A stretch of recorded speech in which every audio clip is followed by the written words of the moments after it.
Hola, profe, buenas noches. ¿Cómo va? Bueno, yo tengo los resultados. ¿Cómo andan? Yo tengo los resultados de los parciales, todavía no pasé las notas a la autogestión, pero les voy a decir los aprobados nada más. Son 10 aprobados. ¿Bien? Eh, bastante bien, bastante bien. En general, bueno, los que aprobaron, por supuesto. Bien. Hemos mejorado el promedio de otros años. Así que, bueno, estoy contento con algunos resultados en particular.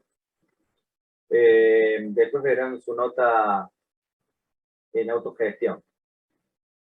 Los que no aprobaron tienen la opción de recuperar, por supuesto, a fin de año.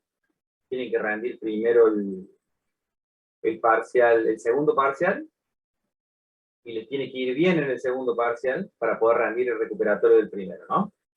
Así es la cosa. Entonces, el primero es aprobado es Allende Agustín. Segundo aprobado es Pérez Bercesio Florencia. El tercero es García Moyano Juan Ignacio. El cuarto aprobado es Cecilia Sofía Benítez.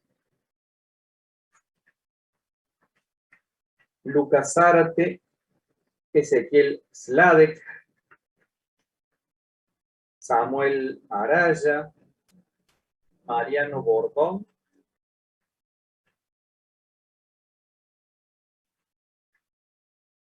y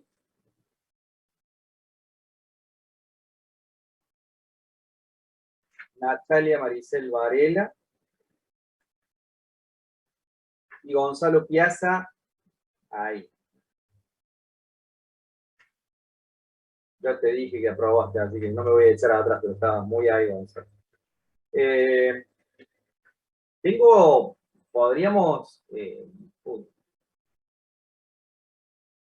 Podríamos, deberíamos tener la opción de ver los parciales, ¿cierto? Cada uno de ustedes debería poder verlos en sus parciales. Siendo tantos es un problemita, digamos, porque más o menos para ver los parciales, me voy a demorar entre 10 minutos con cada uno, más o menos.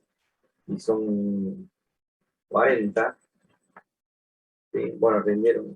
Los que tengo entregados son 35. A ver, vamos a... Quiero ver si falta... Bueno, no están todos hoy encima, pero... a ver, María Casagrande, ¿vos hiciste el parcial? No me suena tu nombre acá. O si lo... Voy a chequear que estés.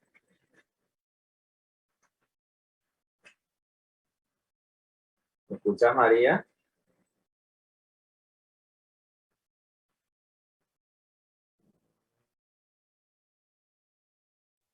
En el chat dice que no, profe. ¿Cómo? Ah, en el Que no chat. tiene micro. Ah, perfecto. Entonces no hizo el parcial. Bien, perfecto. Me quedo más tranquilo porque veo gente, mi memoria por ahí es buena. Nicolás Garrilla, por ejemplo, Nicolás. Mariano Juan Barreto, Joaquín Escudero, Gianfranco. Ah, Gianfranco, que entraste más tarde. Acabo de leer los aprobados y vos no estás en esa lista, ¿sabes? Lamentablemente. Camilo Nanés entró. Cintia también. Corti también. Verónica Pacheco. A ver, Verónica, ¿vos sí hiciste el parcial o no? Hola, profe. Sí, lo hice el parcial. Pacheco, Verónica. Viste Sí. que por ahí se me pudo haber traspapelado algún mail. Ese es el miedo que tengo. Por eso me quiero fijar. Bueno, voy a fijarme. No me sonaba, no me acuerdo tu nombre, pero son muchos, ¿viste? Por ahí.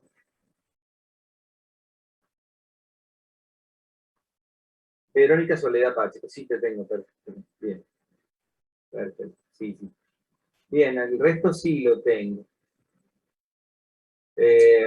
Bueno, voy a pasar las notas entonces. Sí, supongo que si alguien se ve en autogestión sin su nota, me lo dirá. El segundo parcial va a ser la misma temática que el primero, del mismo tipo, con ejercicios. Tal vez le ponga algún numerito a los ejercicios, porque por ahí no entendieron bien cuáles eran los datos. Si les doy los problemitas con los datos teóricos, h la altura y el ángulo alfa, entonces, ¿sí? Por ahí no pescan la idea. Entonces, por ahí puede convenir ponerle los numeritos. Total, a mí no me interesa que hagan bien el numerito, me interesa que hagan bien el proceso, ¿no es cierto? Entonces, si ponemos los numeritos, por ahí se orientan más cuáles son los datos y qué tienen que calcular. Profe, Sí, consulta. dale. ¿Y cuándo sería el recuperatorio del primer parcial? Después, eso es al final del año. Ahora todo lo que Ok. queda es fin de año. Dale, dale. Muchas ¿Sí? gracias. Fin de año, o sea, primero hacemos el segundo parcial Mm, y los que tienen uno aprobado pueden recuperar el otro. ok, dale. No te entendí, Lucas, ¿cómo? Y bueno, en estos días la estaré subiendo. Mañana tengo un día complicado, por ahí la paso el viernes. Ah, sí, creo que sí. Creo que espera un cachito. Este, ¿Cómo? Tengo el número, pero no le voy a dar ninguna nota. Son los aprobados. Lucas Zárate, sí, sí, está aprobado. Sí. Eh, entonces, hacemos así, ¿quedó claro? La temática va a ser la misma, ¿sí? Ejercicios, le vamos a poner numeritos. A mí no me gusta que se quejen y que me digan que el parcial es práctico, no es teórico, porque ya me tienen un poquito cansado, todos los años me pasa lo mismo, y en los exámenes finales también. Pero si no manejan el teórico, no pueden hacer el ejercicio que les doy, así que somos varios los profes que tenemos el mismo, ¿bien? El mismo criterio, somos varios. Y creo que está bueno entender así, porque de nada sirve recitar la segunda ley de Newton. Ah, porque uno lo puede saber muy bien en la segunda ley, pero después hacen cada cosa. Bueno, uno de los errores repetidos es cuando le pedía la segunda ley de Newton, que le plantearan, es decir, cuando utilizaban el diagrama del cuerpo aislado con todas las fuercitas puestas, que muchos hicieron bien, pusieron bien las fuercitas, no plantearon bien después las ecuaciones. La suma de las fuerzas en el eje X y la suma de las fuerzas en el eje Y me ponían igual a 0. Pero si los cuerpos en todos los casos se estaban moviendo, entonces algunos por supuesto me ponían igual a 0, no igual a masa por aceleración. Y cuando hay un movimiento curvilíneo, la aceleración en el eje normal, tienen que recordar que es la aceleración normal, la aceleración centrípeta, ¿no? Que era uno de los problemas.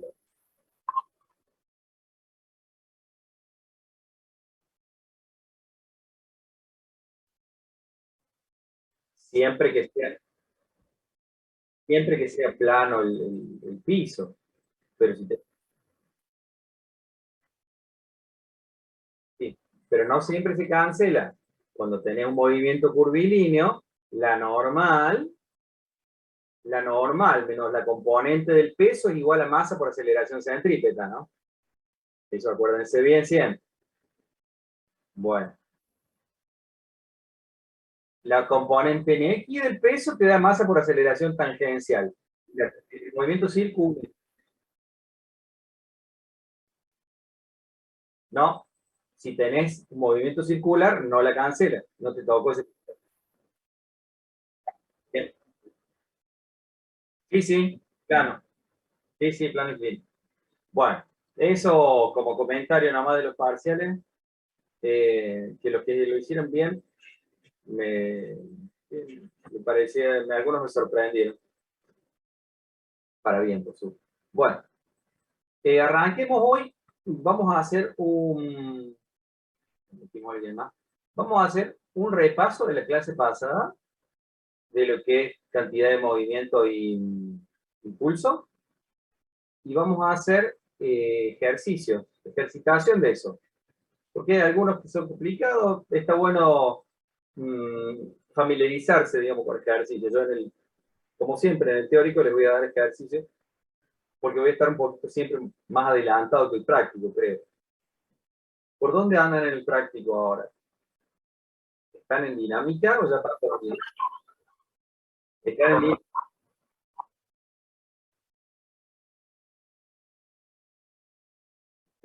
O sea que todo lo que vimos, eso, el teórico lo tienen claro, entonces.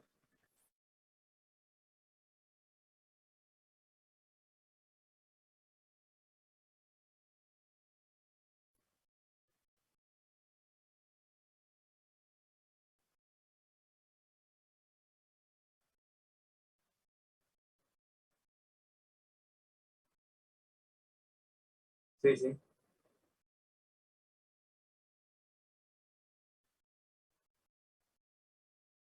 Exacto, esa es más o menos la idea. De eso se trata. Uno lo ve en el teórico de una forma, por más que hagamos ejercicio, la profe lo resuelve de otra forma, pero de otra forma no, o aplicándolo o se lo explica de otra forma tal vez, y uno encaja, y uno va encajando las cosas.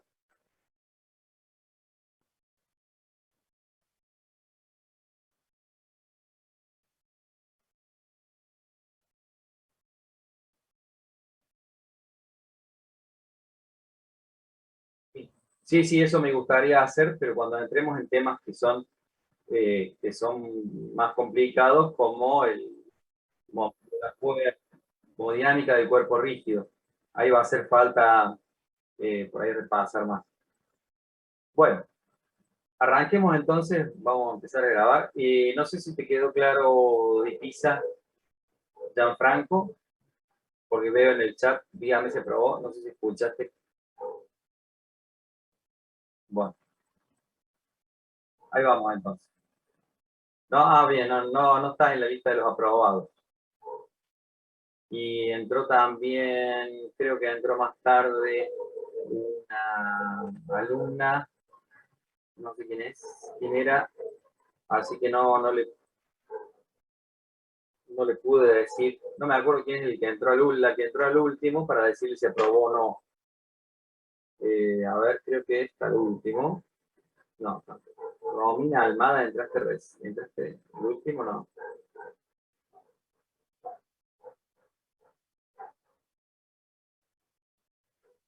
¿Cómo?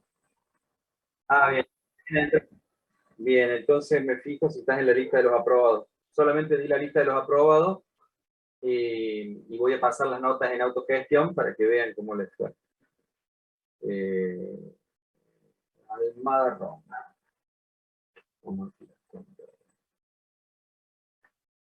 No me suena como en la lista de aprobados, pero...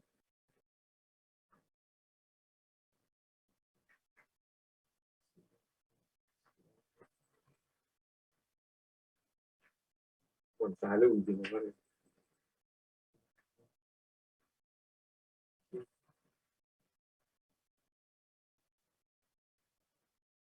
Los 6. Romina, no estás en la lista de los aprobados. Acá te encontré. No probaste. Bueno, perfecto. Ojalá tengas oportunidad de recuperar, ¿eh? No hay ningún problema.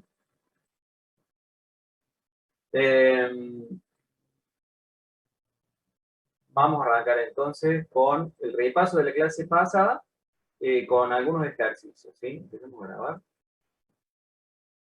Recording in progress. Vamos a repasar entonces la clase anterior, que era de cantidad de movimiento lineal e impulso, ¿se acuerdan?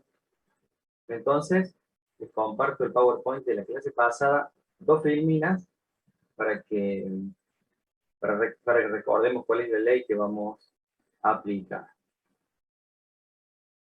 ¿Bien? La ley de la cantidad de movimiento y el impulso es esta. Que la cantidad de movimiento final menos la cantidad de movimiento inicial es igual al impulso aplicado. Esto es en el caso en el que dos partículas o una partícula que esté sometida a una fuerza exterior. Pero cuando no había fuerzas exteriores aplicadas, la cantidad de movimiento lineal se conservaba. ¿Se acuerdan? Entonces, esta ley es una ley vectorial. P final, cantidad de movimiento final menos cantidad de movimiento inicial, igual a impulso aplicado.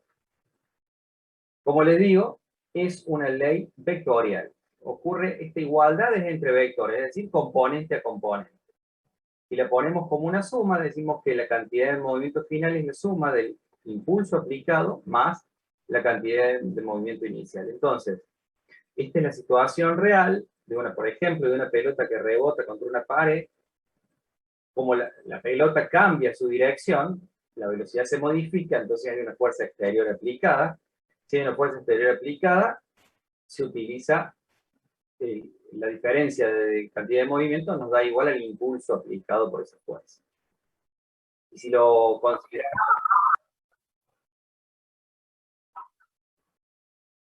¿Perdón?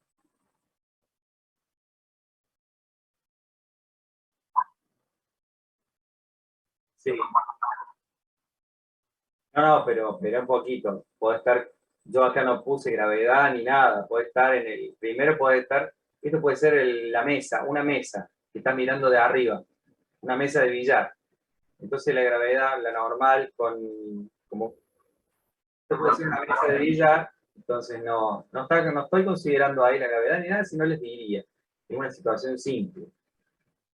¿Está? Entonces vos estás mirando de arriba o estás mirando en el espacio, sin gravedad, ¿no es cierto? Una pelotita que rebota contra una pared plana. Y entonces, si uno pone los vectores, se tiene que cumplir esta suma de vectores, quiere decir que la cantidad de movimiento inicial y la cantidad de movimiento final restadas nos dan el impulso, o la suma de inicial más impulso nos da la final. Bien, si no hubiera fuerzas exteriores aplicadas, este impulso no estaría, y esto sería cero, y nos dice la misma ley nos dice que la cantidad de movimiento final es igual a la inicial, por lo tanto la cantidad de movimiento se conserva. ¿Y qué es este vector impulso? ¿Cómo se puede calcular también el vector impulso? Es lo que veíamos en la clase anterior. Se puede calcular el vector impulso como la integral de la fuerza por diferencial de tiempo. Es decir, cuando generalmente la fuerza aplicada es en un instante de tiempo muy cortito, en un intervalo de tiempo muy cortito, entonces la fuerza tiene una forma que no conocemos, y el impulso, que es un impulso que se da muy rápido, se calcula como el área de esa curva de la fuerza en función del tiempo. ¿De acuerdo? Ahora vamos a ver un par de ejemplitos. Esta sería la forma correcta, esta es la forma de calcular el impulso si uno tuviera como dato la forma funcional de la fuerza en función del tiempo. Bien. Bueno, entonces, sí. ¿Ese vector impulso es una cantidad de impulso total o cómo se denomina? Impulso. Se denomina impulso. Impulso de una fuerza. La fuerza genera un impulso que es igual, si fuera una fuerza constante, por ejemplo. Si uno aplicara una fuerza constante durante un tiempo de 5 segundos, ¿cuál es el impulso que genera esa fuerza? Fuerza constante por 5 segundos. Fuerza por tiempo es impulso en el caso de la fuerza constante. Pero como las fuerzas generalmente no son constantes, porque los impulsos aplicados, por ejemplo, cuando uno patea una pelota, cuando uno le pega con un palo a una pelota, qué sé yo, o que son situaciones de choques, de golpes, que duran muy poquito tiempo, entonces uno no tiene lo que ocurre durante el choque, pero sí tiene las cantidades de movimiento inicial y final, entonces puede calcular el impulso, puede tener una idea de cómo fueron las fuerzas allá adentro, o cómo fue la fuerza media en función del impulso. ¿Sí? Porque uno... Claro, sí, sí, que es la fuerza constante. Claro, fuerza constante por tiempo, podés calcular el impulso. Y si no fuera constante, tuviera la función en el tiempo, calculas el impulso. Nada más que tenés que tener la dirección de la fuerza, porque el impulso es un vector, ¿acordás? Entonces, como estas cosas, generalmente los golpes que analizamos o los cambios de cantidad de movimiento son muy rápidos, entonces no tenemos ni idea de cómo es la forma funcional de la fuerza en función del tiempo, pero uno sí puede calcular la fuerza promedio que ocurrió en ese intervalo tan corto. Bien, y la fuerza promedio es simplemente reemplazar la integral esta que no conocemos por una fuerza promedio por diferencial de tiempo, por intervalo de tiempo. Bueno, vamos a ver entonces, vamos a fijar ideas con un par de ejercicios. Comparto pantalla con el pizarro. Bien, acá tenemos el primero de los ejercicios. Ahí tenemos 2 personas por entrar.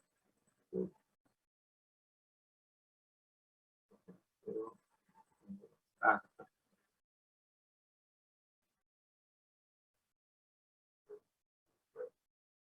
Bien.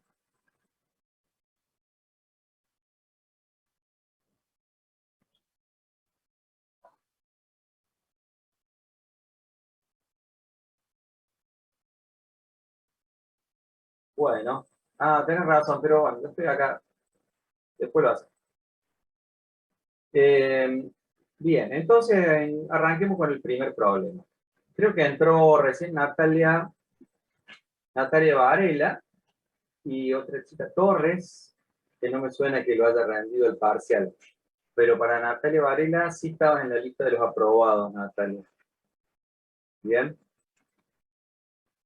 Espero que haya escuchado.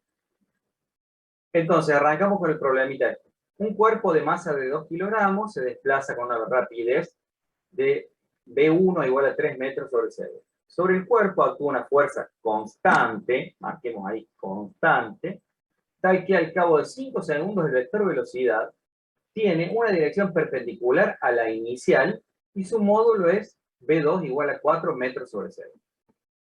Primera pregunta, entonces. Realice un dibujo de la situación.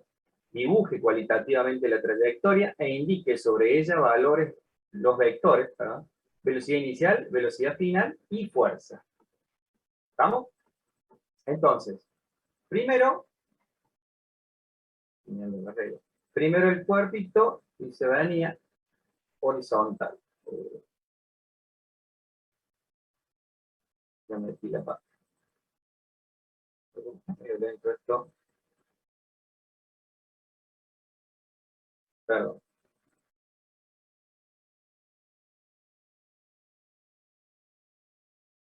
Nuevo. Reglita.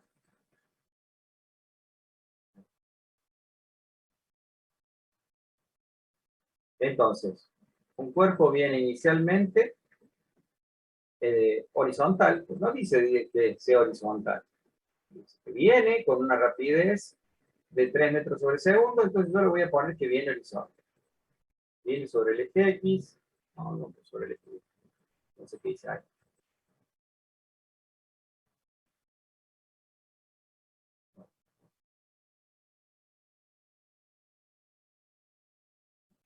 Entonces nuestro cuerpo viene con una velocidad por el eje X. Este es el eje X, la velocidad del cuerpo es así. El vector V1, yo lo pongo horizontal, de prepo. Y dice que el vector V2, que actúa una fuerza, y después de actuar una fuerza constante, después de 5 segundos que actúa esa fuerza constante, el vector velocidad tiene una dirección perpendicular a la inicial. Entonces, agarramos de nuevo la regla, y tiene que tener la dirección final, o la velocidad final, tiene que tener una dirección perpendicular a la inicial, es decir, tiene que ir por este eje. ¿Cierto? Entonces, la velocidad 2 tiene que estar perpendicular a la inicial, V2. Quiere decir que para que cambie el vector velocidad tiene que haber habido aplicada una fuerza. Tiene que haber sido aplicada una fuerza. Y esta fuerza, pónganse que es una fuerza, ¿cómo tiene que ser la fuerza? tiene que ser de tal manera que anule en algún momento la componente horizontal de la velocidad y le deje solamente componente vertical. Por lo tanto, la fuerza que tenemos que aplicar, cualitativamente hablando, todavía no sabemos el número cómo es, pero tendríamos que aplicarle a la partícula una fuerza, en este sentido, una fuerza, que tenga una componente en X lo suficientemente, una componente en X lo suficientemente grande como para frenar la velocidad V1, ¿sí? Y que solamente quede el cuerpo con componente vertical. Entonces el cuerpito, luego de haber sido aplicada esa fuerza, va a hacer una cosa así de trayectoria. La trayectoria va a quedar curva de esa forma. Esta es la fuerza constante que se aplicó durante 5, fuerza constante, dice, durante 5 segundos. Vamos a tratar de que sea igual. Si es constante, este vector fuerza, esta flechita tiene que ser la misma desde que empezó a aplicarse, ¿no es cierto? En todos los tiempos se aplicó, todo el tiempo se aplicó la fuerza esta F durante 5 segundos. Ese es el esquemita de la situación. Vamos a ver el punto B. Determine el módulo y las componentes de la fuerza necesaria para las condiciones del enunciado. Como ayuda se sugiere seguir los siguientes pasos. Bueno, determine los vectores cantidad de movimiento 1 y cantidad de movimiento 2, antes y después de que actúe la fuerza. ¿Está? Represéntelos en un diagrama vectorial. Bueno, eso podemos evitarlo para no demorarnos mucho. En el diagrama vectorial, digo, el tema de la escala la podemos evitar, pero no habría problema. En el diagrama vectorial determine el vector delta P y calcule su módulo. ¿Por qué? Al calcular delta P, ¿qué me da la P final? Delta P es la variación de la cantidad de movimiento, es decir, la cantidad de movimiento final menos la inicial, P2 menos P1.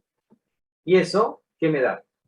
La diferencia de cantidad de movimiento, como les dije, nos da el impulso aplicado por esa fuerza. Y con el impulso podríamos despejar la fuerza.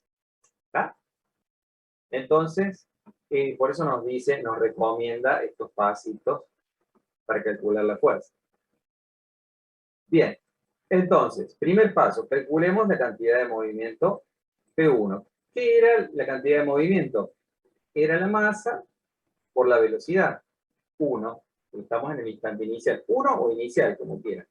O sea que, como la ponemos en la dirección X, tenemos la masa que es de 2 kilogramos y la velocidad que es en X, 3 metros sobre segundo, y en Y vale 0. Ese es mi vector, cantidad de movimiento inicial. Siempre vectorial. Siempre hacemos los vectores con sus componentes. Por lo tanto, la cantidad de movimiento P1 me da igual a 2 por 3, 6. 0. ¿Y qué unidades tiene la cantidad de movimiento? Que no se los dije en el teórico pasado. Kilogramos por metro sobre segundo. Esa es la unidad de la cantidad de movimiento lineal. Y si se fijan, también fuerza por tiempo, que es el impulso.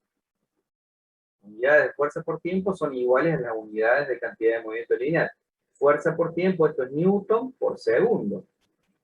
Newton por segundo, kilogramos por metro sobre segundo al cuadrado por segundo, se simplifica. O sea que también podemos usar Newton por segundo en vez de kilogramos por metro sobre segundo, como unidades de la cantidad de movimiento.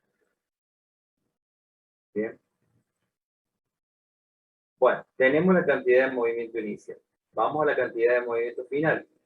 P sub 2. Es la masa, la misma masa, pero por la velocidad 2. La masa es de 2 kilogramos y la velocidad 2 es de 4 metros sobre segundo, pero ahora en la dirección Y. 0,4 metros sobre segundo. O sea que la cantidad de movimiento P sub 2 es 0,8 kilogramos por metros sobre segundo. Tenemos P sub 1 y P sub 2. Entonces ahora podríamos dibujarla en un diagrama de cantidad de, como les dice en la filmina, un diagrama de impulsos y cantidad de movimientos. Lo vamos a hacer. Pero apliquemos primero, antes de hacer el diagrama, apliquemos primero, tengo un montón de problemas.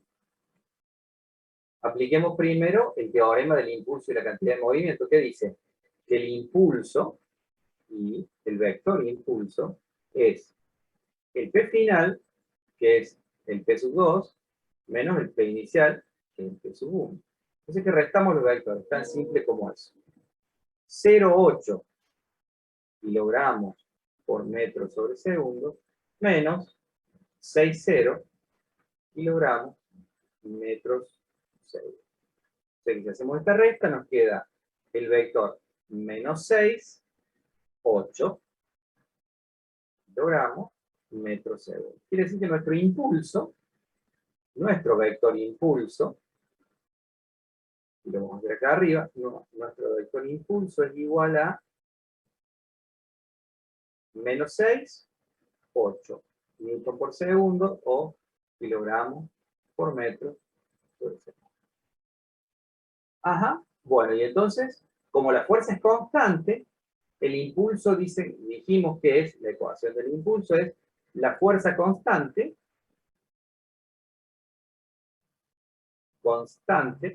por el delta T, por el tiempo que actúa la fuerza. Quiere decir que si paso dividiendo el delta T, tengo el valor de la fuerza constante. ¿Se entiende? Delta T, ¿cuánto valía? Este valía 5 segundos. O sea que el impulso dividido delta T es igual a la fuerza constante. Al vector, todo vector, ¿ven? Igual al vector impulso fuerza constante. Quiere decir que menos 6, 8 dividido 5 segundos, y acá kilogramos por metro sobre segundo, es igual a la fuerza. Menos 6 quintos, 8 quintos, es kilogramos por metro segundo en newtons. Esa es la fuerza constante. Quiere decir que tiene que tener una componente de menos 6 quintos, ¿ven? La componente horizontal de la fuerza tiene que ser negativa, esta componente negativa del menos 6 quintos newton, y la positiva tiene que ser de 8 quintos. Ese es nuestro vector fuerza. Y si uno tiene que hacerlo, si uno tiene alguna duda de la cuentita, tiene que hacer, es mejor siempre hacer el diagrama de impulso y cantidad de movimiento. O sea, pongamos el eje Y y el eje X.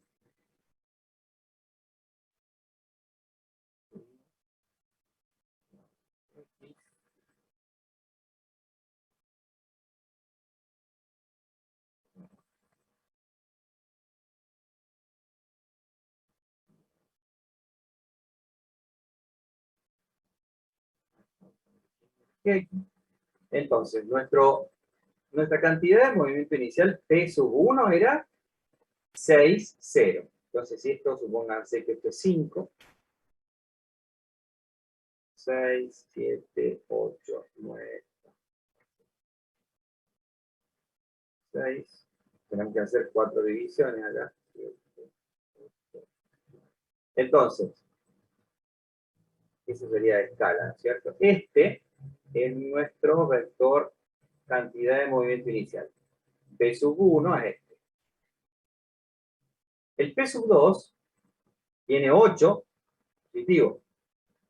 8 positivo. Si esto es 5 y esto es 10, entonces 6, 7, 8, ahí más o menos. P sub 2 lo tenemos ahí a escala.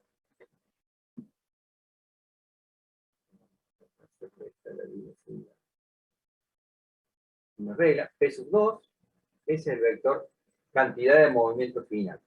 Y entonces el vector impulso, ¿cómo tiene que ser? Y ahora sí, usamos la reglita. El vector impulso, recuerden, tiene que unir los vectores P sub 1 con el P sub 2. ¿De qué manera? arranca en el P1, tiene que arrancar en el P1 y terminar en el P2. O en el P inicial, quiero decir, tiene que arrancar en el P inicial y terminar en el P final.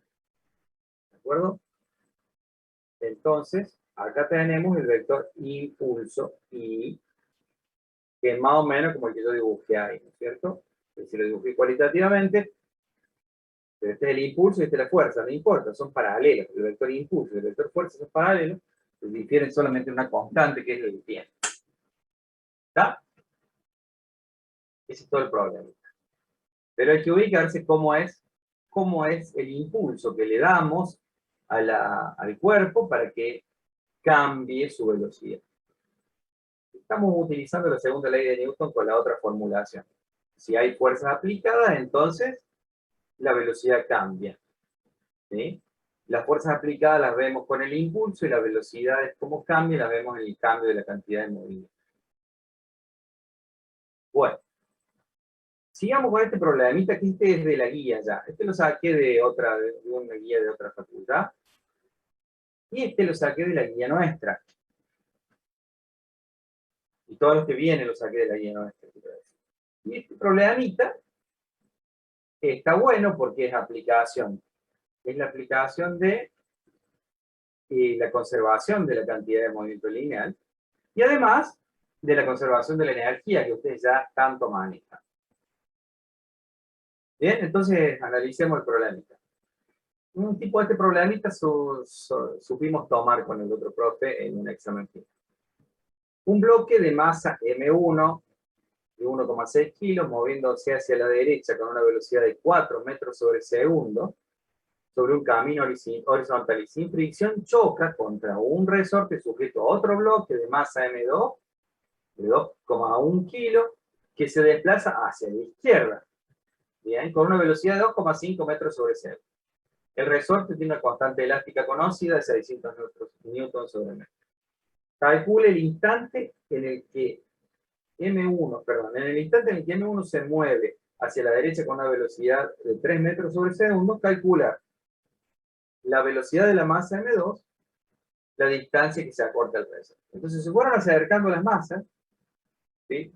La masa 1 tocó el resorte, se empezó a frenar. Cuando se frenó a 3 metros por segundo, entonces nos piden que calculemos cuánto se comprimió el resorte y cuál era la velocidad de la otra masa si comprimimos el resorte un poco. ¿Ven cómo se les ocurre arrancar con ese problema?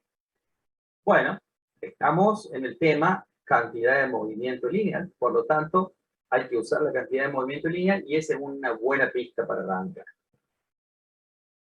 ¿Existen fuerzas exteriores aplicadas al sistema partículas de los dos cuerpos? La fuerza del resorte es una fuerza interna, una fuerza interior al sistema, por lo tanto, se conserva la cantidad de movimiento lineal. Quiere decir que la cantidad de movimiento lineal inicial, P inicial, total, la cantidad de movimiento total, porque este cuerpito tiene una cantidad de movimiento P1 inicial, y este tiene una cantidad de movimiento P2 inicial. Entonces, la cantidad de movimiento inicial total es igual al P1 inicial más el P2 inicial.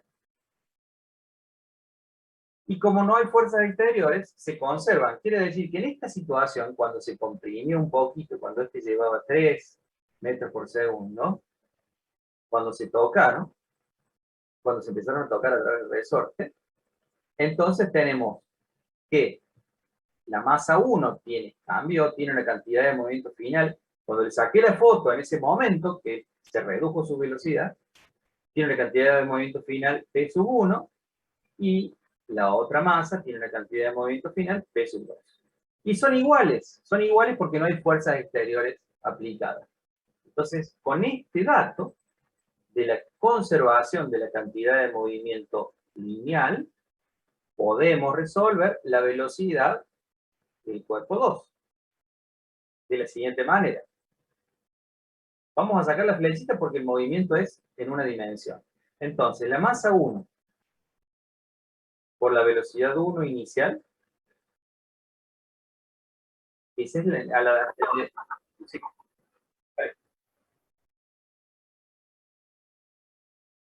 Sí. Sí. Claro, ese es el inicial. La situación inicial es que vienen los dos cuerpos en contramano, vienen los dos en contra, quiero decir, uno hacia la derecha y otro hacia la izquierda, y en algún momento se van a chocar. Los datos del problema son que las velocidades antes del choque, antes de tocarse a través del resorte, nos dan las velocidades antes de tocarse. Y cuando se empiezan a tocar, nos dan una de las velocidades, por lo tanto podemos sacar la otra. ¿Ah? Claro, ahí lo pongo, con cantidades de movimiento, no velocidad. La masa 1 por la velocidad 1 inicial es la cantidad de movimiento del cuerpo 1 inicial. La masa 2 por la velocidad 2 inicial, del cuerpo que viene hacia la izquierda, y como yo pongo el eje X hacia la derecha, esto es negativo, la velocidad 2 es negativa, entonces ese término es negativo. Así me queda el primer término de las cantidades de movimiento inicial. Primer miembro, quiero decir. Y las cantidades de movimiento finales, ¿cuáles son? Bueno, que pongamos los numeritos. La masa 1 es de 1,6 kilogramos. La velocidad inicial es de 4 metros sobre segundo. La masa 2 es de 2,1 kilogramos. Corríjame si me olvide. Y la velocidad 2 es de 2,5 metros sobre segundo. Y esto tiene que ser igual a la masa 1 por la velocidad 1 final, más o menos, no sé qué le va a pasar al otro cuerpo. ¿Seguirá su viaje hacia la izquierda o ya se habrá, con la fuerza que hizo el resorte, se habrá vuelto? Si sigue hacia la izquierda, podemos suponer que sigue hacia la izquierda porque es una disminución rápida, lenta, digamos, una disminución poca de la velocidad. O sea, la velocidad del cuerpo 1 disminuyó poco, entonces podemos pensar que el cuerpo 2 sigue todavía su movimiento hacia la izquierda. En algún momento se va a detener y va a volver. No, eso no importa. No importa, yo le puedo poner un signo más o un signo menos. Si le pongo...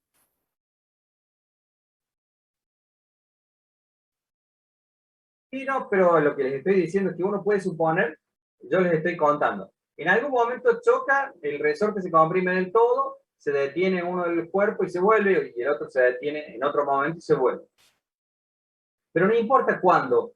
Lo único que uno va a hacer es ponerle acá un signo menos, un signo más. Si yo supongo que ya se volvió, le pongo el signo más porque la velocidad estoy diciendo que es positiva. Si supongo que va para la izquierda, que no se volvió todavía, le pongo el signo menos. Pero ¿cuál es el problema si le erré? Si le erré a mi suposición, el resultado va a ser con el signo cambiado nada más. ¿Bien? Si yo le pongo aquel signo más, estoy suponiendo ya, si yo le pongo el signo más, digo, el cuerpo 2 se está pegando la vuelta ya. Está yendo hacia la derecha. Le pongamos el signo más, M2 fino. Quiere decir que esto es M1, 1,6 kilogramos. Velocidad 1 final es de 3 metros por segundo. La masa 2 es de 2,1 kilogramos. Y la velocidad 2 final no la conozco. Pero estoy suponiendo que es positiva. Si es negativa, me va a dar el signo que corresponde. Me va a dar el signo opuesto al que yo supuse. ¿Bien? Entonces ahora podemos unir estas dos ecuaciones y despejar la velocidad 2 final. Simplemente igualando, ¿no es cierto? O sea, tengo 1,6 kilogramos por 4 metros sobre segundo, menos 2,1 kilogramos por 2,5 metros sobre segundo. Yo también le cuento. Bueno, no importa. Dividido, resto, no divido nada todavía. A eso le resto este término, lo paso para el otro lado, menos 1,6 kilogramos por 3 metros sobre segundo, igual a la velocidad 2 final, y a esto todo dividido la masa 2, que es 2,1 kilogramos. Esa es la cuenta. Y ese número Perdón, no sé dónde puse la otra. Bueno. Ese número da negativo, o sea, quiere decir que esto va para el otro lado. Pueden hacer la cuenta ustedes más rápido que yo, seguramente lo van a hacer. Dale. La tenía a mano. No sé por qué tiré los papelitos que tenía antes.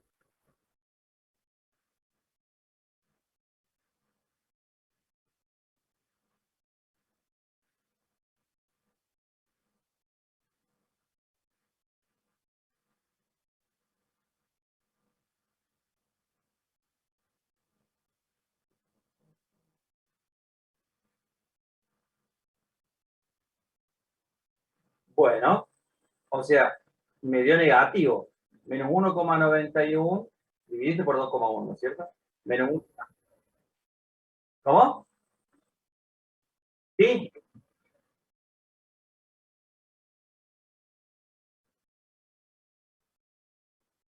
Sí, sería en cantidad de movimiento, no en Newton. Algo casi como Newton, sí, por un segundo nada más, pero no importa, ¿sí? Sí, pero está bien. Menos, bien, bien. O sea que la velocidad 2 nos dio menos 1,91. ¿Qué significa el signo menos? Que está yendo para la izquierda al revés de lo que yo supuse que iba para la derecha, nada más. Pero el valor de la velocidad es menos 1,91. Bien, no hay problema de ponerle el signo errado a la situación. Bien, no hay problema, María. Entonces,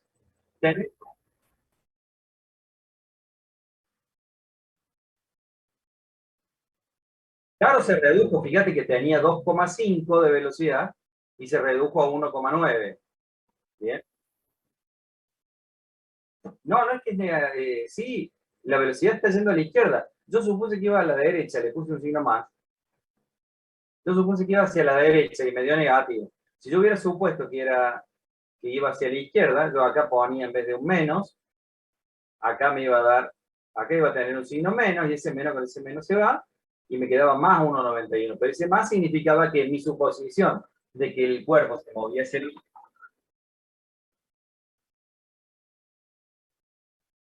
Perdón, tengo que mover el mouse, no el lápiz. Acá donde puse el más, estoy suponiendo que la velocidad del cuerpo es hacia la derecha porque le puse más. Y el resultado me dio negativo, quiere decir que es hacia la izquierda. Si yo hubiera puesto el signo menos, acá hubiera salido un signo menos, y este signo menos se cancelaban, por lo tanto me daba positiva la velocidad, lo que estaba indicando que mi suposición de que se movía hacia la izquierda era cierta. ¿Está? ¿Cómo?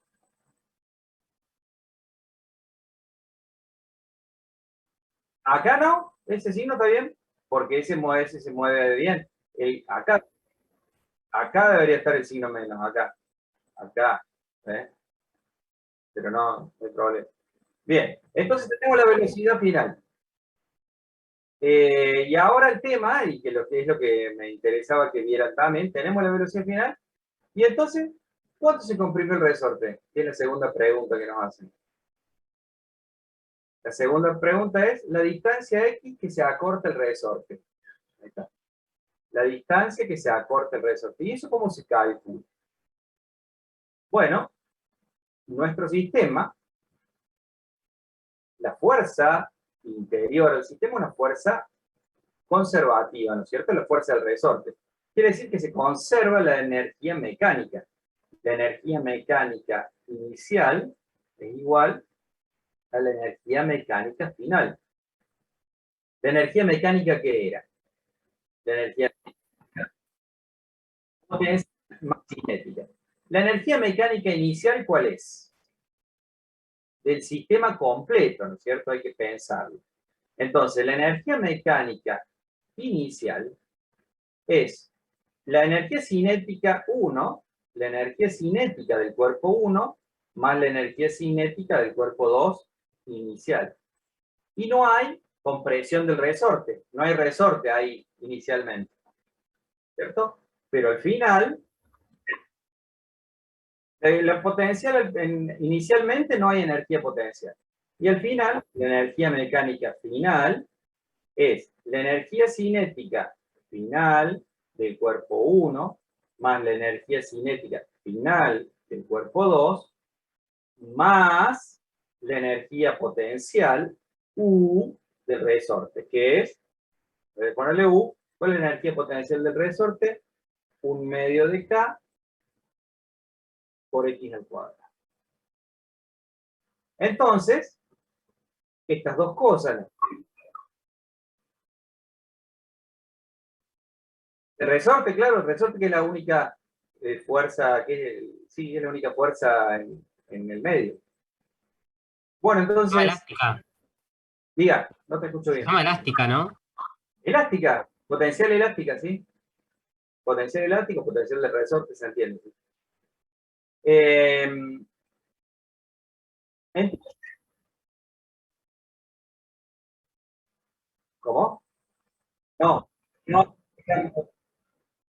no tienen ninguna altura. Estamos con la altura de referencia igual a 0. Si tuvieran altura, tendrían potencial.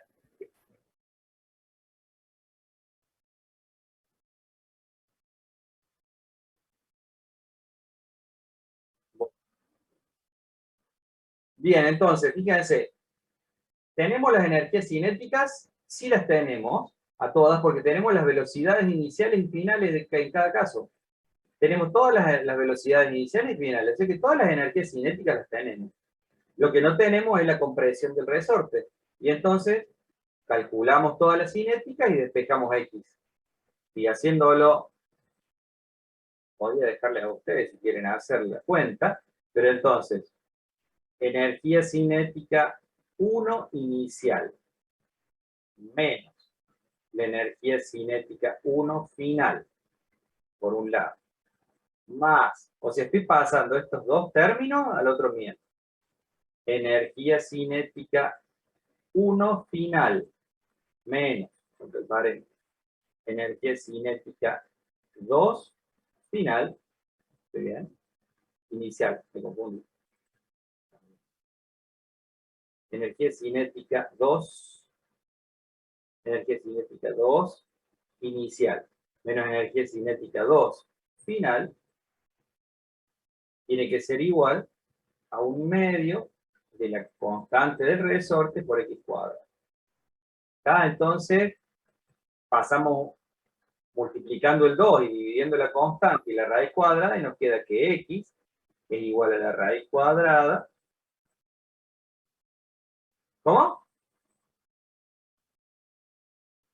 Y fíjate, igualé las energías mecánicas. Ahí voy con el mapa. Esta energía mecánica es igual a esta energía. Para ponerlo nomás, a ver, esta energía cinética, esta energía mecánica es igual a esta otra energía mecánica. Pasaste estos dos términos para allá. La energía este pasa restando. Esta pasa restando. Lo pongo simplemente entre paréntesis y nada más. Pasa restando. Nada más que eso. Energía cinética 1 inicial menos energía cinética 1 final más energía cinética 2 inicial menos energía cinética 2 final. Eso entre paréntesis. Todo esto al cuadrado, ¿no? Prolijo. Todo esto lo ponemos entre corchetes. El 2 este está dividiendo, pasa multiplicando. La K está multiplicando, pasa dividiendo. K. Y a todo esto le tomamos la raíz cuadrada. Rojo le tomamos la raíz. Entonces así calculamos la compresión del resorte en esa posición. Y ahora podemos reemplazar los valores.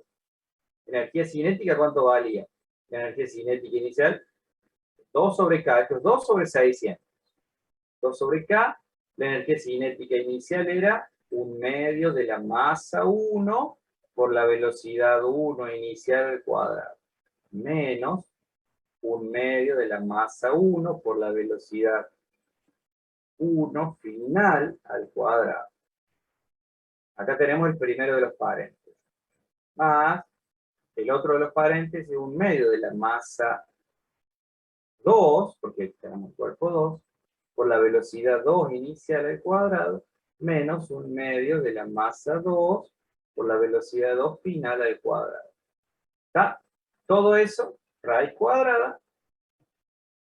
Todo esto raíz cuadrada me da el valor del estiramiento del resorte.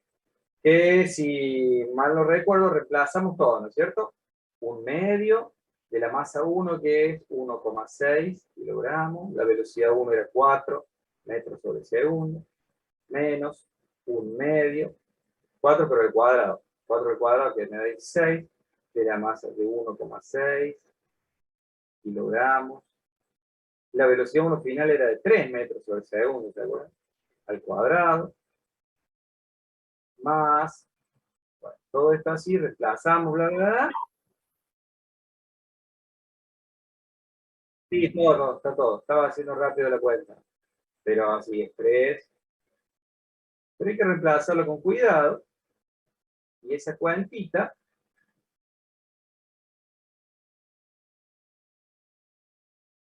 esta cuantita da, esto es 1/2. Fíjense que el 2 con el 1/2 se cancela. Así que los 1/2 lo podríamos ir sacar. Con todos los 1/2 se cancela el 2. Entonces nos queda 1 sobre K.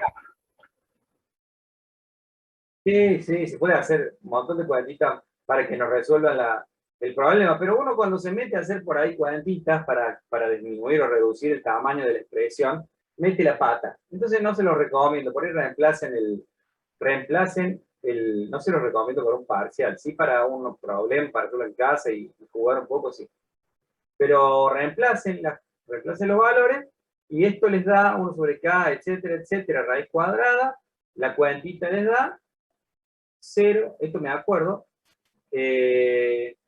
no me acuerdo, sí, 0,17 metros. Quiere decir que se comprime 17 centímetros el resorte. ¿Está?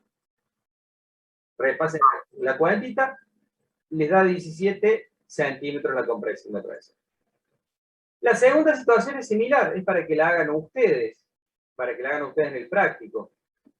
Dice, encontrar la velocidad de M1 y la compresión del resorte en el instante en el que M2 está en reposo.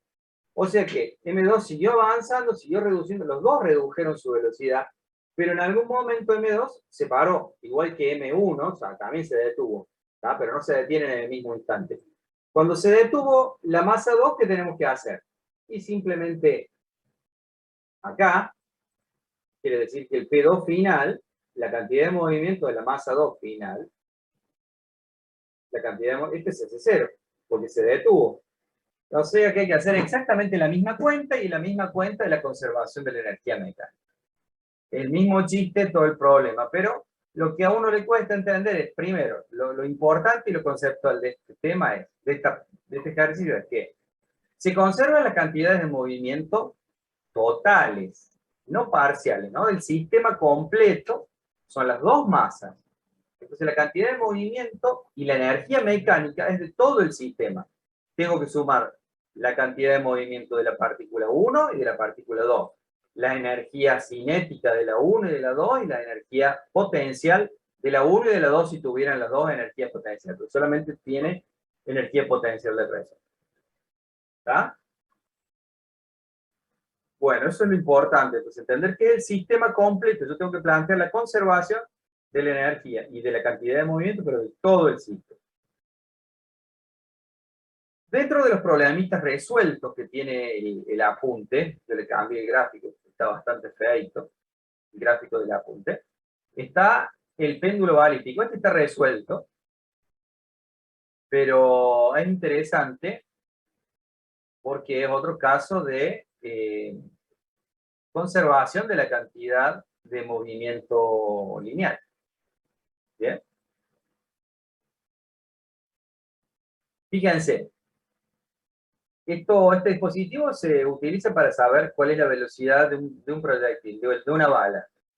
Entonces se pone una masa de madera, por ejemplo, colgando, que es nuestro péndulo, una masa M grande, se dispara la bala queda inserta, queda dentro de la masa esta de madera, y la masa de madera, por acción de la cantidad de movimiento de la bala, se mueve ¿sí? Y mueve el péndulo y hace que el péndulo suba a una altura h, ¿no es cierto? ¿Cómo entonces, cuál es la velocidad de la bala? Es la pregunta. ¿Cómo calculamos la velocidad de la bala? Bueno, primero planteamos la conservación de la cantidad de movimiento lineal. Y fíjense que estamos en el caso, no sé si se acuerdan, de un choque plástico, perfectamente plástico o inelástico. ¿Cuándo el choque era perfectamente inelástico? Cuando las dos masas quedaban unidas luego del choque, ¿no es cierto? Y entonces, el choque perfectamente plástico, no. Teníamos las ecuaciones para el choque perfectamente plástico, ¿cómo era? El P inicial, 1, más el P inicial 2, igual al, bueno, lo podemos hacer en función de la masa y la velocidad para que sea un poquito más. Se conserva la cantidad de movimiento total, ¿no es cierto? Entonces, fíjense, la cantidad de movimiento, vamos a poner la bala que tiene una masa m chiquita y la madera una masa m grande. Entonces, las cantidades de movimiento inicial son la masa chiquita por la velocidad de la bala que no conozco,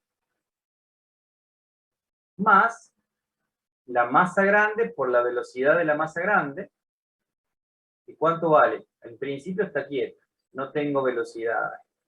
Esto tiene que ser igual a las dos masas pegadas, masa más masa, multiplicada por la velocidad final.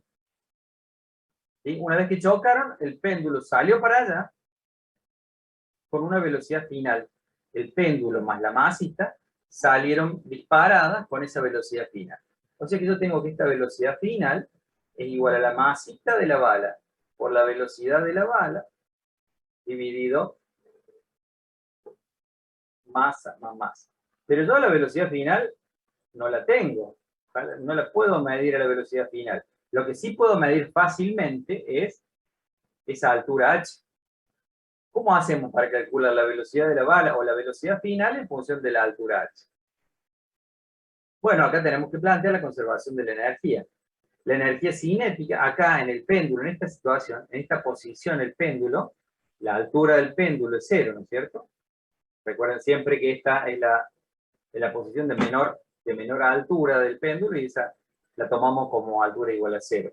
Entonces, planteamos la conservación de la energía. La energía mecánica inicial es igual a la energía mecánica final. Así que es muy parecido al problema anterior en cuanto a la utilización de las ecuaciones. Primero, planteamos la conservación de la cantidad de movimiento y luego la conservación de la energía mecánica. ¿Cuál es la energía mecánica inicial? Ah, bueno, es toda cinética. Ahora nos olvidamos, la bala ya está metida dentro de la madera. Entonces, la energía mecánica inicial, MI, es todo cinética. Un medio de la masa de todo esto, que es la masa chiquita más la masa grande, multiplicada por la velocidad final que adquirió esa masa por haber chocado con la bala. Esa velocidad final, esta velocidad final es esta que calculamos acá. Esa es la energía mecánica inicial. La energía mecánica final, cuando se detuvo ahí el péndulo, en la posición más alta del péndulo, es todo potencial. Entonces, la energía mecánica inicial es igual a la energía mecánica final, que es todo potencial. Y la energía potencial del péndulo a esa altura h es m por g por h. ¿Pero qué masa tengo que usar? La masa de la bala más la masa de la madera, m por g por h. Bien, o sea que tengo que igualar estas dos cosas. Sacamos esto del medio. Y ponemos un igual grande. ¿Sí? Y corremos todo esto para acá. ¿Está? Entonces igualamos la energía cinética, que es la energía mecánica inicial, todo cinética, porque estamos en la base del péndulo, igual a la energía potencial, porque es todo potencial cuando el péndulo llegó a su máxima altura h. Estas dos masas se pueden simplificar. Esta masita se puede simplificar con esa.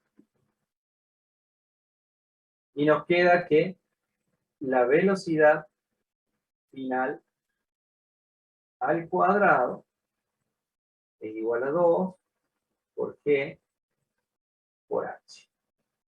Bien. Pero teníamos de acá que la velocidad final, esta velocidad final, es esta misma. O sea que podemos pasar el cuadrado como raíz. Pasemos este cuadrado como raíz cuadrada para el otro lado. Y esta velocidad final la pongamos igual a la que encontramos de la conservación de la cantidad de movimiento, es decir, masa chiquita sobre masa chiquita más masa grande por velocidad de la bala igual a la raíz cuadrada de 2G por H. ¿Qué es lo que quería conocer yo? Quería conocer la velocidad con la cual había ingresado la bala dentro del bloque de madera. Entonces, despejamos de acá la velocidad de la bala igual a la masa más masa, la masa compuesta sobre la masa de la bala por raíz cuadrada de 2 por G por H. ¿Está? O sea que con este sistema simple podemos conocer cuál es la velocidad con la que impactó la bala al bloque de madera. Simplemente planteando la conservación de la energía mecánica y de la cantidad de movimiento. Bien, acá hay un problemita que también es de la guía. Lo voy a hacer cortito. Pero uno se siente tentado a confundirse en este problema, por eso está bien la sugerencia que es el problema. Bueno, leámoslo el problema. ¿Me están siguiendo? ¿Va bien la cosa? ¿Venimos bien? Yo me perdí con el tema de para qué o sea, qué significaba esa velocidad de la bala. ¿Es cuando impacta con la masa más grande o es Claro, antes? ¿cómo llega? ¿Con qué velocidad llega la bala al péndulo? Yo quiero saber si el péndulo se levantó a una altura h, me permite saber la velocidad con la que impactó el proyectil al péndulo. ¿Sí? Eso sirve para, por ejemplo, análisis de balística. Los análisis de balística para saber la distancia. Para ver, uno puede determinar la penetración, un montón de cosas en función de la distancia y de la velocidad de la bala. Entonces es un dato importante conocer la velocidad de la bala, de con qué velocidad ingresa la bala. Entonces uno puede medir según la Ingresa distancia. un cuerpo. ¿Cómo? Ingresa un cuerpo, se puede decir. ¿Qué? ¿Es la velocidad con la que impacta o con la que ingresa un cuerpo? Claro, con la que ingresa el bloque de madera en este caso. ¿Sí? La velocidad con la que impacta o ingresa al bloque de madera. Bueno. Como les decía, sigamos con este problemita. Dice, de movimiento circular. Una partícula de masa de 200 gramos describe un movimiento circular uniforme con velocidad v igual a 5 metros sobre segundo. O sea que esa es la velocidad tangencial del movimiento circular. Calcula el impulso I que la fuerza centrípeta ejerce sobre la partícula durante un intervalo de tiempo delta t, en que delta t sea igual a la mitad del periodo de ese movimiento, después igual a un cuarto del periodo, igual a todo el periodo. ¿Estamos? Entonces, dice, sugerencia, considere el teorema del impulso y la cantidad de movimiento. Bueno, si me está pidiendo que calcule el impulso, más vale que lo que tengo que usar es ese teorema. ¿Pero por qué te lo sugiere? Fíjense, bueno, planteemos la mitad de un periodo del movimiento circular. En un movimiento circular, solamente la mitad del periodo. El periodo completo sería todo el círculo, ¿no es cierto? En ese periodo, la cantidad de movimiento inicial, si acá arrancó el movimiento, el P inicial, como esto estaba girando hacia allá, estoy suponiendo que esto gira hacia allá, la cantidad de movimiento inicial, el P inicial es hacia arriba. Y al final del tramo semicircular, el P inicial es hacia abajo. El P final, quiero decir. Al final, el P final es hacia abajo, ¿no es cierto? Entonces yo elijo un tramo semicircular y planteo el P inicial hacia arriba y el P inicial hacia abajo. El P final hacia abajo. Podría haber elegido un círculo de esta forma, un semicírculo así, entonces el P inicial era horizontal y el giro hacia allá, ¿no es cierto? El P inicial era horizontal y hacia la izquierda y el P final era horizontal y hacia la derecha. ¿Mm? Como a ustedes les guste más, el P final, P final. Por eso nos pide que planteemos la conservación de la cantidad de movimiento, el teorema del impulso y la cantidad de movimiento. Entonces, ¿cómo sería, según el teorema del impulso y la cantidad de movimiento? El P inicial, ¿cuánto valdría? Saquemos esta situación. No nos olvidemos de esto. Ustedes háganlo con ese en todo caso. No olvidemos de esa. El P inicial en este caso. ¿De cuánto sería? Masa por velocidad inicial. ¿Cuánto es la masa? 200 gramos, o sea, 0,2 kilos.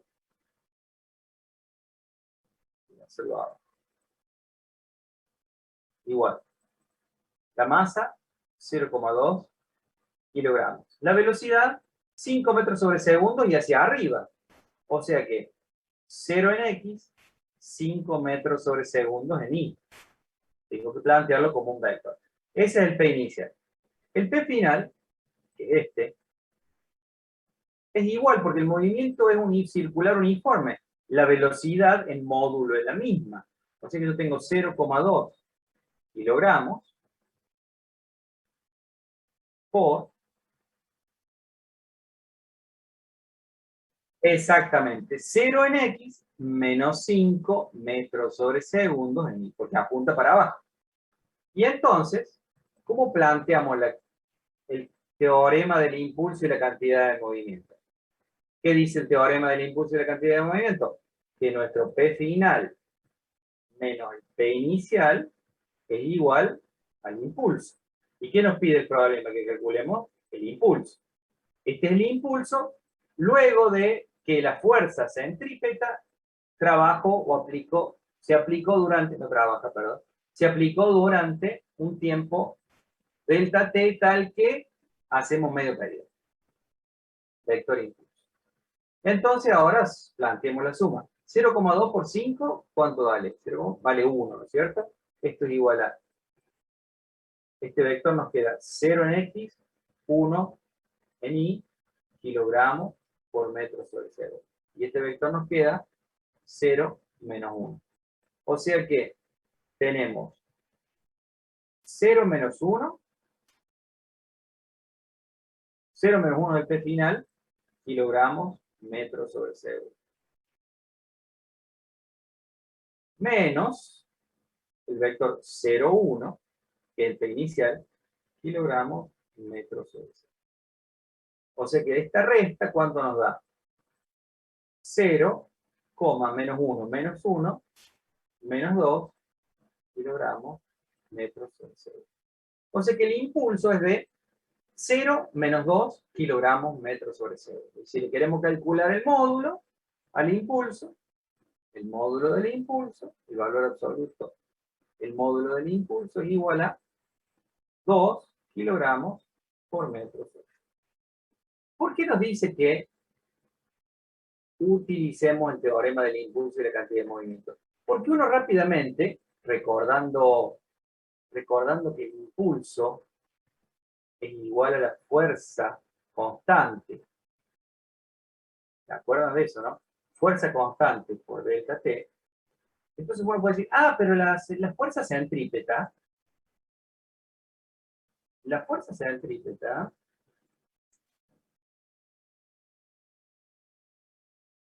uno puede caer en esto, digamos. Puede decir, pero la fuerza centrípeta es constante.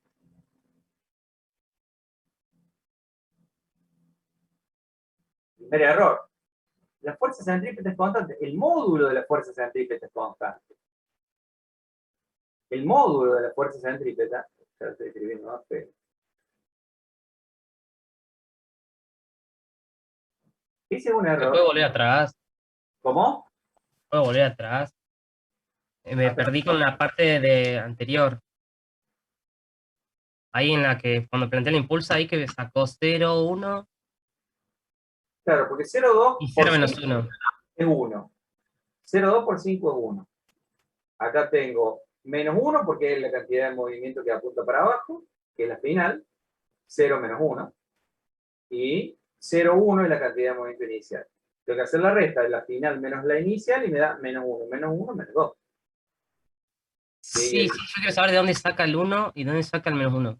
Y Eso no 0,2 entiendo. por 5. 0,2, tengo que multiplicar esto. 0,2 por 5. 0,2 Ah, ok, está operando, claro. es masa por velocidad. Cantidad de movimiento es masa por velocidad. La masa es 200 gramos es 0,2 kilogramos. Llego 0,2 por 5 y me da 1. ¿Está? Bien. ¿Salió la duda? Bueno, nos sugiere que usemos el teorema del impulso y la cantidad de movimiento porque uno puede caer en el error de pensar que la fuerza centrípeta es constante. Como el impulso es igual, el vector impulso es igual a una fuerza constante por la cantidad de tiempo, entonces, la fuerza centrípeta es constante, y la fuerza centrípeta, el módulo es constante, no en vector. Porque la fuerza centrípeta, recuerden que es la fuerza que apunta hacia el centro del círculo. Y vale lo mismo en módulo, ¿sí? Vale la masa por la velocidad al cuadrado sobre el radio del movimiento. Vale lo mismo en módulo. Pero ¿qué pasa? En cada cambiando de dirección y sentido, exacto. Entonces, si uno dice, la fuerza centrípeta es constante, entonces se pone a calcular el impulso como fuerza centrípeta, ¿sí? O el módulo del impulso directamente ya, lo calcula el módulo del impulso como la fuerza centrípeta por delta T, y bueno, y se pone a hacer la cuenta y le da más, ¿no? No quiero hacer la cuenta, uno puede hacer la completa la cuenta sin el dato del radio. A ver, ¿cuánto vale la fuerza centrípeta? Le voy a hacer masa por velocidad al cuadrado, radio. Y delta T es el tiempo que tarda medio periodo, dijo. Delta T, el cambio de tiempo es el periodo de un movimiento circular sobre 2. Y para que recuerden, se los digo, el periodo de un movimiento circular, ¿cuánto vale? 1 sobre la frecuencia. ¿Sí? Y la frecuencia es 2pi, como es omega sobre 2pi. Entonces esto es 2pi sobre omega. ¿Y omega qué es? La velocidad angular. O sea que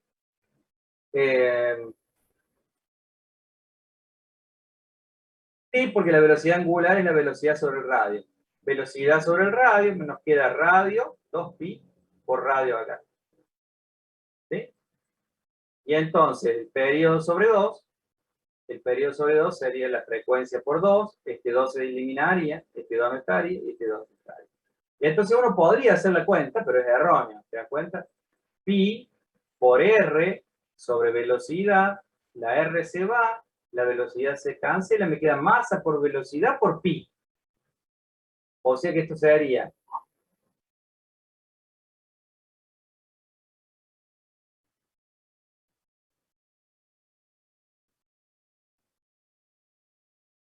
lo que pasa es que en el momento que sacaste la foto no tenés P inicial y P final, tenés un P instantáneo. No podés calcular, sí, la foto, la fuerza centrípeta en ese momento, eso sí, pero no podés calcular el delta P.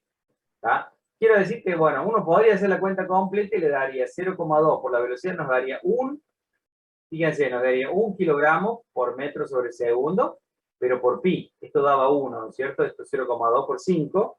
1 por pi nos daría 3,14 kilogramos por metro sobre segundo, que es erróneo, digamos. Pero uno podría estar tentado en hacer esa cuentita. Voy a correr este problema por otro lado. Podría estar tentado. Hacemos el último problemita, que quiero que... Mira, tenía otro más. Profe, no borre, no borre. Quería No. ver una ecuación ahí. Bueno. No sé cuál, pero... La del impulso anterior, la que yo le hice la duda. Vale, ahí Antes, la más a la vemos. derecha. Sí, espera que voy a borrar esto. Sí. Pero podría ser tentador porque uno no maneja, no lo hace con vectores a eso, esta cuadrantita, y entonces, bueno, mete la pata.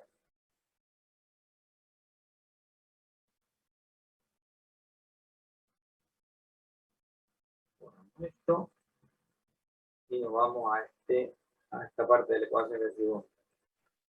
Ahí, eso, que yo le pregunté ahí hizo la resta, y ahí me perdí. A ver. P final menos P inicial. 0, 1, 0 menos 1 menos 0, 1. El que apunta hacia arriba es el 0, 1 y el que apunta hacia abajo es el 0 menos 1.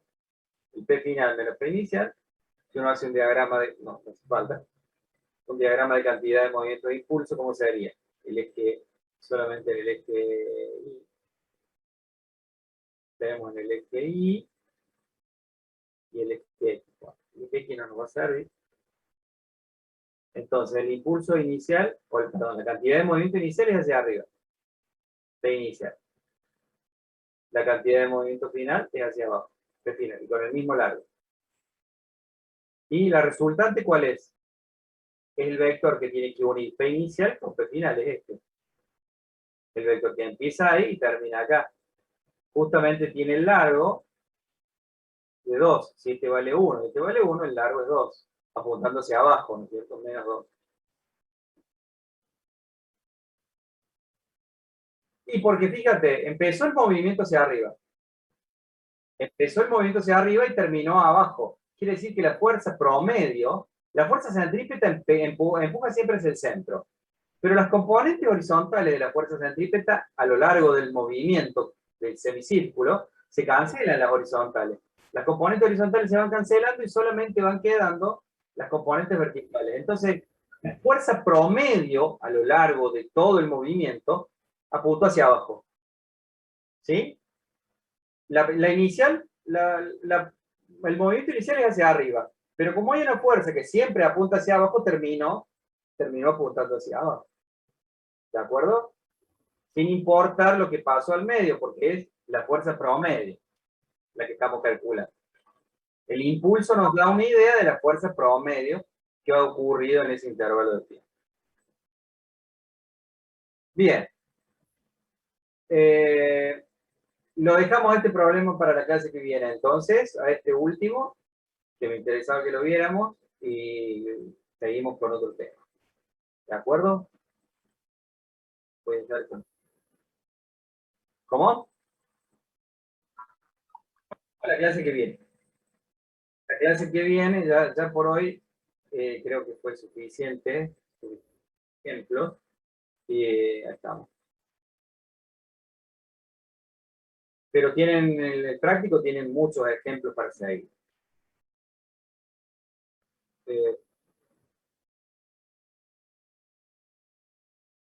Bueno, Recording stopped. ahí tengo la grabación. Pero por eso justamente lo hacemos. Lo hago para que lo tengan presente a la hora del práctico, ¿no? Y para que lo tengan en la clase también. Bueno, entonces nos vemos en la clase que viene. Les voy subiendo las notas y tenemos que ver la forma de que vean los parciales. Habría que ver cómo. Yo con el otro curso que de 10 personas, me tendré que decir quiénes son los interesados, quiénes quieren ver sus parciales. Profe, estaría bueno verlo antes del recuperatorio, si no. Sí, lógico, más vale, sí, sí. No, o sea, un día, no un día antes, pero una clase antes, por lo menos. Bueno, pero pueden ser muchos los que quieren ver. Saludos a los que nos vemos, a los que quieren irse, pueden ir tranquilamente, nos vemos. Los que quieran ver el parcial me pueden ir diciendo. Me pueden ir diciendo porque no van a ser todos los que... Algunos saben que les fue mal y no les interesa ver. Pero los que quieran ver el parcial me dicen y hacemos alguna clase en el medio de la semana o continuamos.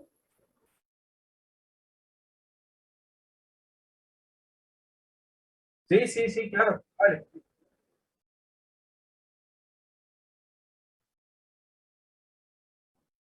No hay problema, pueden verlos todos, pero los que quieran verlo nos tenemos que poner de acuerdo. Ya hacemos una clase antes o después de la clase nuestra o otro día de la semana y ya hacemos un Zoom y les comparto pantalla su parcial. Ustedes lo tienen ahí a mano, entonces díganme, Verónica quiere verlo, Gianfranco quiere.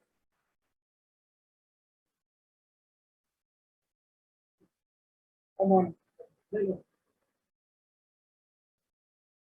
Sí, nos hacemos, ustedes me dicen qué horario pueden y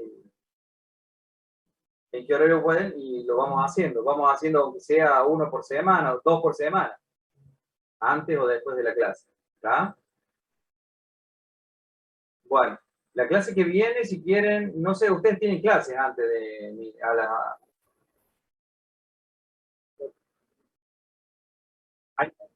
¿Hay algunos?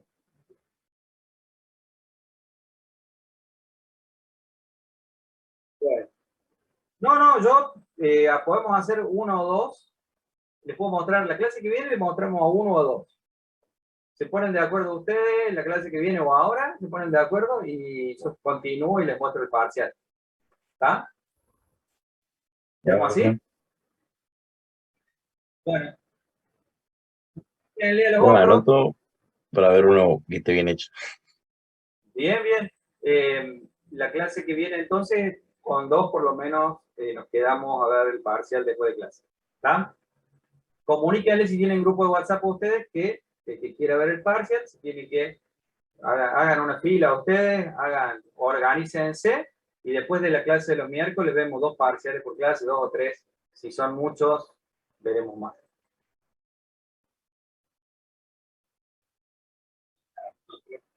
Viendo todos los miércoles, así no se nos hace tarde.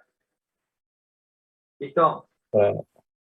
Chao, profe. Chao, Que tenga profe. buena Buen semana. fin de. Lo que queda.